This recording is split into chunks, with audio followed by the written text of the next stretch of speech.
The donkey in lion skin.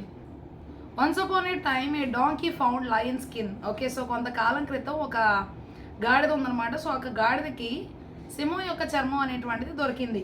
He dressed himself. Okay, so ఆ గాడిద ఏం చేశాడు అంటే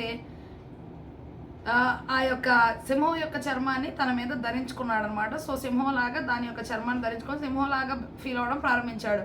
wear ever he went the other animals. Okay, so అతను ఎక్కడికైతే వెళ్తున్నాడో అక్కడ అన్ని జంతువులు కూడా and people feared him.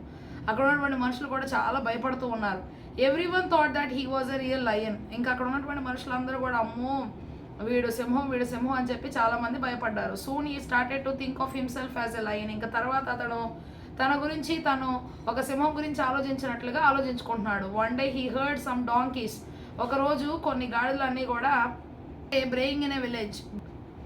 He wanted to show them that he can sing even louder. Okay, so అప్పుడు అక్కడ ఉన్నటువంటి గాడిదలన్నీ కూడా ఓండ్ర పెడుతూ అనమాట. సో అట్లా ఓండ్ర పెడుతూ ఉన్నటువంటి సమయంలో he wanted to show them, వాళ్ళందరికీ కూడా చూపించాలనుకున్నాడు that he can sing even louder. ఇంకా గట్టిగా అతను ఓండ్ర పెట్టగలడు, లేదంటే ఇంకా గట్టిగా అతను పాడగలడు అనేటువంటి ఉద్దేశాన్ని అక్కడ ఉన్నటువంటి గ్రామస్తులందరికీ తెలియజేయాలి అని చెప్పి అనుకున్నాడు. So he started braying. ఇంకా అతను కూడా ఓండ్ర పెట్టడం ప్రారంభించాడు. The villagers heard him. అక్కడ ఉన్నటువంటి ఆ గ్రామస్తులందరూ కూడా ఆ శబ్దాన్ని విన్నారు. They ran after him with the sticks. Okay, so అక్కడ ఉన్నటువంటి జనాలందరూ కూడా పొలలు పట్టుకొని కర్రలు పట్టుకొని అతని వెనకాల వెళ్ళారు and beat him to death. చనిపోయేంత విధంగా కొట్టారు.